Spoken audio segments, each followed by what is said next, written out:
So வணக்கம் மக்களே, ரொம்ப நாள் ஆச்சு நம்ம சேனலில் வீடியோ போட்டு. பிக் பாஸ்க்கு அப்புறம் வீடியோவே போடலை. சரி, இன்றைக்கி ஒரு வீடியோ போடலாம் அப்படின்னு எடுக்கும்போது அதிகமாக 2 நாட்களாக பேசப்பட்ட ஒரு நியூஸ், சிங்கர் கல்பனா.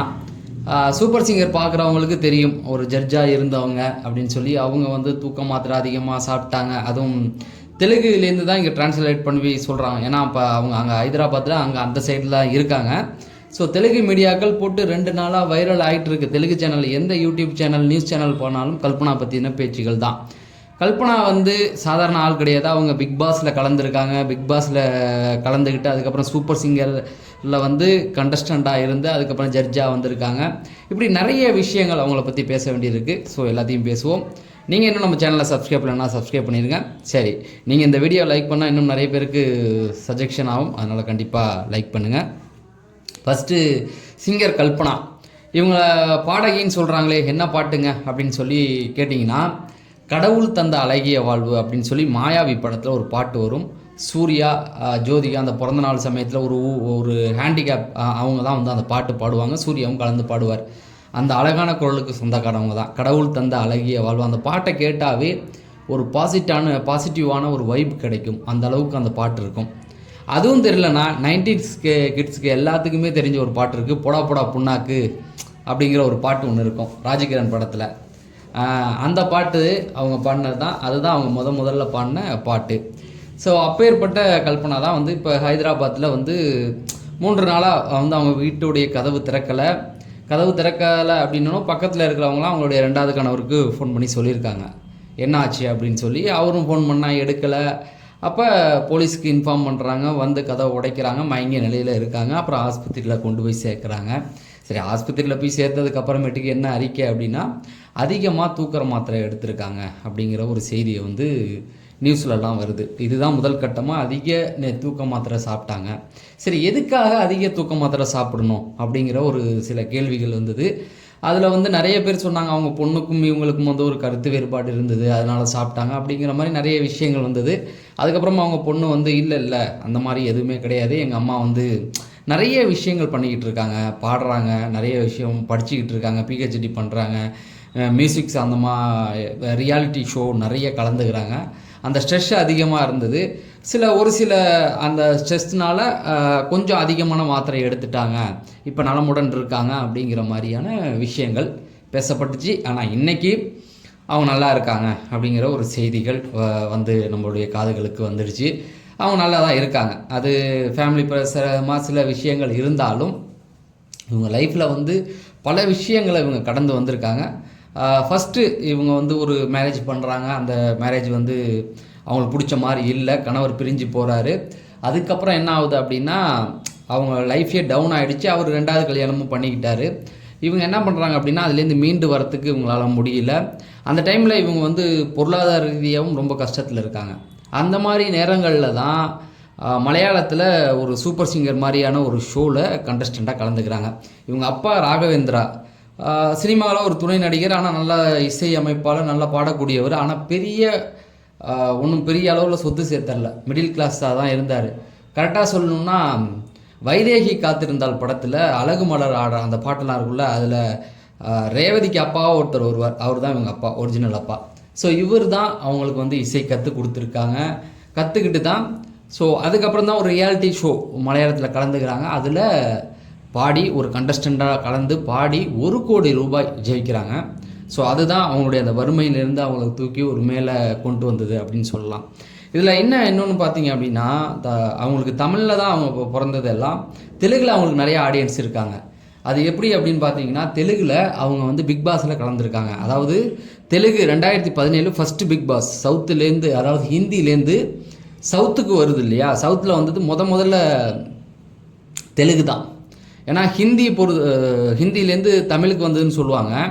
தமிழ் வந்து ஒரு 10 நாளைக்கு முடிய தெலுங்கில் ஸ்டார்ட் பண்ணிடுறாங்க. ஜூனியர் என்டிஆர் தான் அங்கே பண்ணுறாங்க, இங்கே கமல் சார் பண்ணாங்க. ஸோ தெலுங்கில் அவங்க பிக் பாஸ் ஃபஸ்ட்டில் கலந்துக்கிட்டாங்க.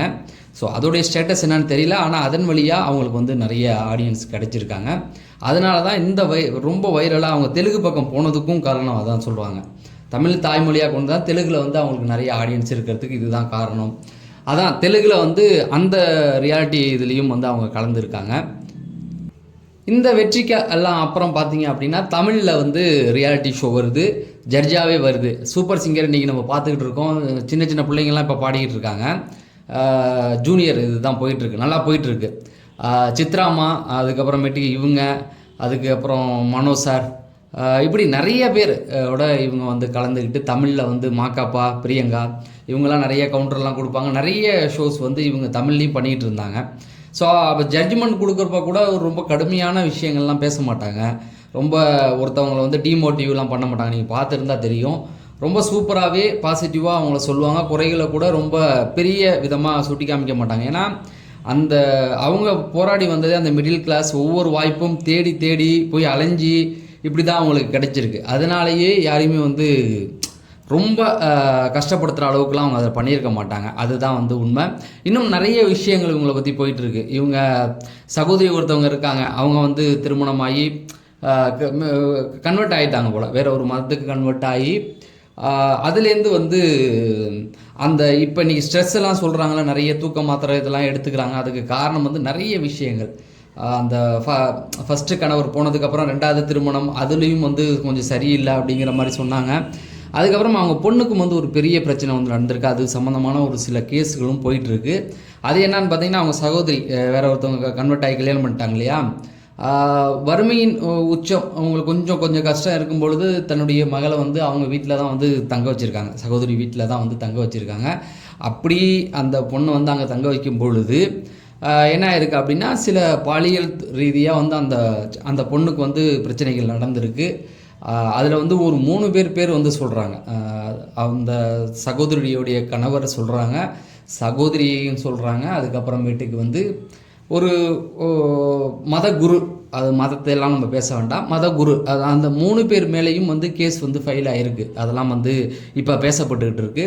ஸோ இந்த மாதிரி சூழலெல்லாம் அவங்க எதிர்கொண்டு வந்திருக்காங்க.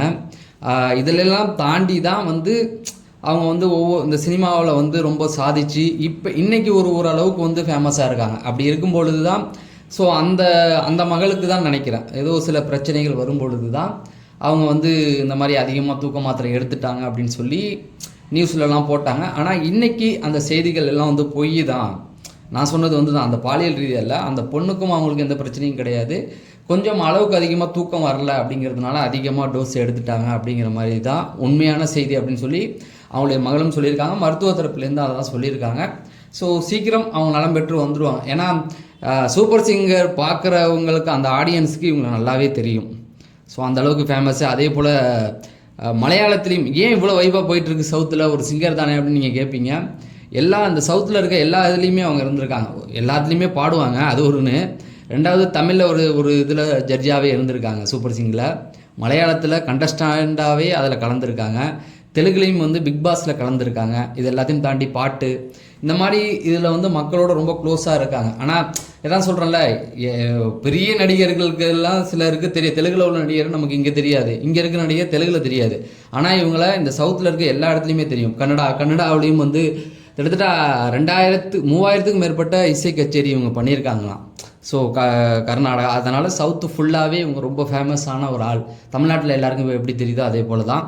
ஸோ சீக்கிரம் நலம் பெற்று வந்துடுவாங்க அப்படிங்கிறது தான். தொடர்ந்து நம்ம சேனலில் வீடியோக்கள் போட்டுக்கிட்டு இருப்போம். அது தெரிஞ்சுக்க நம்ம சேனலை சப்ஸ்கிரைப் பண்ணுங்கள். நான் விடைபெறேன். நன்றி, வணக்கம்.